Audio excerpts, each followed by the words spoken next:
Hello बच्चों, welcome है आपका MWM क्लास में। और आज हम पढ़ेंगे क्लास 10th का चैप्टर नंबर 5। नाम है चैप्टर का एरिथमेटिक प्रोग्रेशन, जिसको शॉर्ट फॉर्म में हम AP भी लिखते हैं, और जिसके बारे में हम इंट्रोडक्शन के बारे में पढ़ेंगे। ये बहुत स्कोरिंग चैप्टर है, बहुत इजीली थोड़े से कॉन्सेप्ट समझ आ जाए तो इसके क्वेश्चन बहुत आराम से आप सॉल्व कर लेंगे। तो अब स्टार्ट करते हैं इसका इंट्रोडक्शन। AP होती क्या है, पहले आप ये समझिए। AP होती क्या है, एरिथमेटिक प्रोग्रेशन क्या है, एक सीक्वेंस है। अब सीक्वेंस होता क्या है, सीक्वेंस तब बनती है जब आप छोटी क्लास में होंगे तो आपकी मैम ने बहुत सारे GK या मैथ्स में क्वेश्चन कराए होंगे, जिसमें आप पैटर्न सॉल्व करते हैं कि एक फिक्स चीज़ को रिपीट किया जाता है। जैसे किसी फिक्स नंबर को ऐड कर रहे हैं, या सब्ट्रैक्ट कर रहे हैं, या मल्टीप्लाई कर रहे हैं, या डिवाइड कर रहे हैं, तो एक सीक्वेंस बन जाती है। उसमें एक पर्टिकुलर ऑर्डर फॉलो होता है, एक रूल फॉलो होता है। अगर ऐसे एक ऑर्डर में हम टर्म्स को लिखते हैं किसी पर्टिकुलर रूल के अंडर, तो उसको हम सीक्वेंस कहते हैं। तो AP भी क्या है, एक सीक्वेंस है। इसको लिस्ट ऑफ नंबर भी कह सकते हैं। It is a list of number और a sequence in which each term is obtained by adding a fixed number to the preceding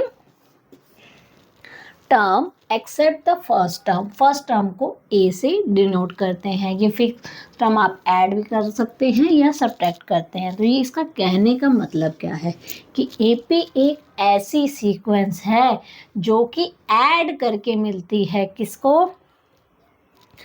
एक फिक्स नंबर को ही आपको ऐड करते जाना है। आपको फर्स्ट टर्म दे रखी होगी जिसको हम A कहेंगे। जैसे मान लो एक नंबर है, फर्स्ट टर्म हम ले लेते हैं 5। अब 5 में आप हर बार 2 ऐड कर रहे हो, तो ये सेकंड टर्म बन गई। फिर 7 में 2 ऐड किया, फिर 9 में 2 ऐड किया, तो यानी फर्स्ट टर्म में आपने क्या ऐड किया, एक फिक्स टर्म 2 ऐड किया।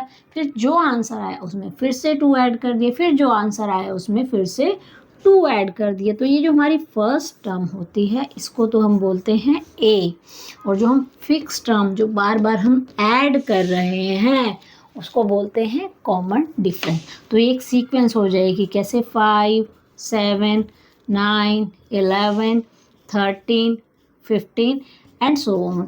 अब यहाँ जितनी टर्म लिखी है, ये 1, 2, 3, 4, 5, 6 टर्म वाली AP हमने लिखी है। 6 टर्म लिखी है। अगर मैं यहाँ छोड़ दूँ, डैश डैश नहीं डालूँ, तो एक ये 6 टर्म वाली AP हमने लिख दी है। तो जिसमें फर्स्ट टर्म क्या है, हमारा 5 है, और जो एक फिक्स नंबर हम ऐड कर रहे हैं, by adding a fix number two the preceding. अपने ठीक पहले वाले में एक फिक्स नंबर ऐड करके आया है। जैसे 5, 7 कैसे है, अपनी प्रीसीडिंग टर्म 5 में 2 ऐड करके। 9 कैसे आया है, अपनी प्रीसीडिंग टर्म 7 में 2 ऐड करके। तो ये बनती है AP। फिर आया द फिक्स टर्म, जो हम बार बार ऐड कर रहे हैं। जैसे यहाँ पे हमने 2 ऐड किया हर जगह, 2, 2, 2। तो जो हम फिक्स नंबर ऐड करते हैं उसको बोलते हैं कॉमन डिफरेंस। और इसको डिनोट किससे करते हैं, D से डिनोट करते हैं। किससे? D से डिनोट कर सकते हैं। D can be positive, negative and 0। इसीलिए मैंने यहाँ लिखा है या तो फिक्स नंबर आप ऐड करते हैं या सब्ट्रैक्ट करते हैं। अब इसका मतलब क्या है, अगर यहाँ पे हमने हमेशा +2 ऐड किया, अब हम एक ऐसी सीक्वेंस, एक ऐसी AP भी बना सकते हैं जहाँ पे हम क्या ऐड कर रहे हैं, नेगेटिव नंबर भी बना। तो वो कैसी AP बनेगी, वो डिक्रीजिंग ऑर्डर की AP बन जाएगी। जैसे यही ले लेते हैं। अब A हमने फिर से क्या ले लिया, 5, और D क्या ले लिया, -2। अब आप AP बनाओ। फर्स्ट टर्म 5, नेक्स्ट टर्म, इसमें क्या करना है, प्रीसीडिंग टर्म में कॉमन डिफरेंस ऐड करना है। तो ये क्या आ गया, 3 आ गया। नेक्स्ट इस टर्म में फिर से आप क्या ऐड करोगे, D ऐड करोगे, तो क्या आ गया, 1 आ गया। फिर 1 में आप अगेन -2 ऐड करोगे तो -1। तो आपकी AP क्या बन गई, 5, 3, 1, -1।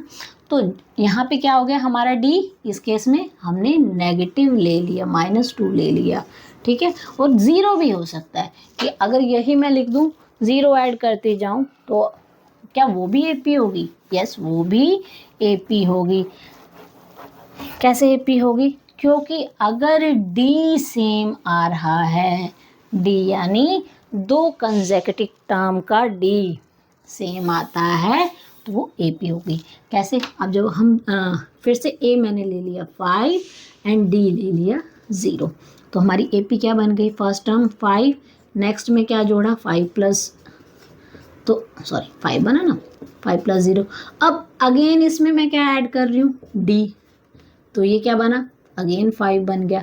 फिर ये हमारी नेक्स्ट टर्म आई तो इसमें अगेन 0 ऐड कर दिया तो 5, तो हमारी ये एपी क्या बन गई? 5 5 5 5। तो अगर सेम नंबर रिपीट हो रहा है तो वो भी क्या है?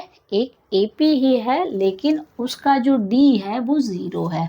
और फर्स्ट टर्म कुछ भी हो सकती है, ठीक है, फर्स्ट टर्म कोई भी हो सकती है। तो अब इसके बाद ए समझ लिया, डी समझ लिया, एपी समझ लिया, और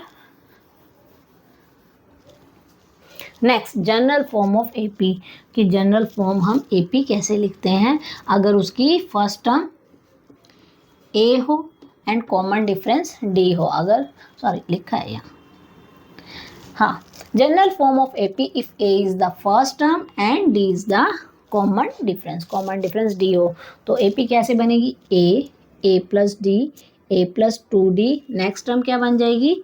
ए plus 3d, next A plus 4d, up to so on. तो ये होती है जनरल फॉर्म होती है। किसकी फॉर्म होगी ये? एपी की जनरल फॉर्म है, ठीक, एंड सो ऑन। अब इसमें ध्यान दो कि फर्स्ट टर्म A1 है। फर्स्ट टर्म को किससे लिखते हैं? अगर हमें शो करना है फर्स्ट टर्म A1 किसके बराबर होगी? ए के बराबर। फर्स्ट टर्म A1 होगी, जिसको हम ए से डिनोट करते हैं। सेकेंड टर्म A2 कैसे आई? ए में कॉमन डिफरेंस ऐड करके। A3 कैसे आई?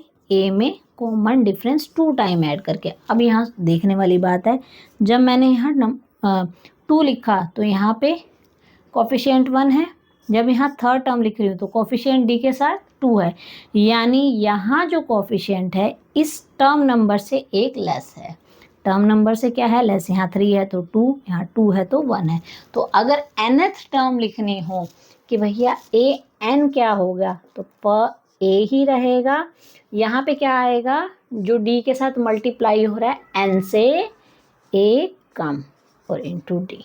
तो अगर nth टर्म लिखनी है, ये फॉर्मूला भी है, ये याद रखना है, तो ये तो जनरल टर्म आ गई, ये ए एन तक जा सकती है, ठीक है। और nth निकालेंगे कैसे? हमने क्या देखा? सेकंड टर्म में 1 डी है, थर्ड टर्म में 2 डी है, फोर्थ टर्म में 3 डी है। जो टर्म है तो डी उससे एक कम आ रहा है उतने टाइम, तो यहाँ अगर n है तो n-1 डी होगा। तो इसको अच्छे से यहाँ तक, और ये भी चाहो तो लिख लो, कॉपी कर लो इसको, ठीक है, स्क्रीनशॉट ले लीजिए इसका।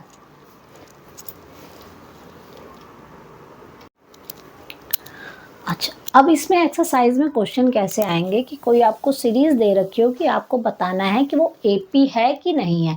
एपी होने के लिए सिर्फ एक कंडीशन है कि जो डी जो है वो हमेशा फिक्स आएगा। कब? जब हम 2 कंसेक्यूटिव टर्म को लेंगे। अब 2 कंसेक्यूटिव टर्म में क्या मतलब है?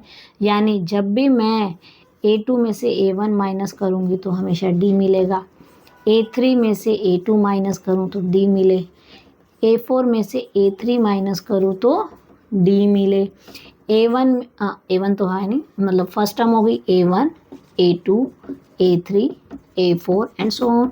तो इसमें से इसका सब्ट्रैक्शन करना है तो डी मिले, क्योंकि ये कैसे आई थी? अभी हमने देखा था ऐड करके आई थी डी, और इसमें से इसको सब्ट्रैक्ट करे तो भी डी, इसमें से इसको सब्ट्रैक्ट करे तो भी डी। तो जितनी भी टर्म्स आपको दी होंगी, 5 टर्म दी होंगी, तो पाँचों में आपको कॉमन डिफरेंस दिखाना पड़ेगा कि भैया यहाँ पे मैंने 4 टर्म ले ली है, A1, A2, A3, A4, तो चारों टर्म का डिफरेंस आपको निकाल के दिखाना होगा कि सब में डी क्या आ रहा है? सेम। अगर डी सेम आता है, अगर डी की वैल्यू सब में सेम आती है तो वो सीक्वेंस क्या होती है? एपी होती है। क्या होती है? AP होती है। एक तो इस तरह का सवाल आएगा, दूसरा सवाल क्या होगा, आपको A एंड D दे रखा होगा तो आपको क्या बनानी होगी, AP बनानी होगी। A एंड D अगर गिवन है, अगर आपको A एंड D गिवन है तो आपको कह देगा कि 5 टर्म तक AP बना दो। तो फर्स्ट टर्म तो A ही रहेगी, second A plus D, third term A plus 2D, fourth term A plus 3D and fifth term A plus 4D। ये भी बताया था।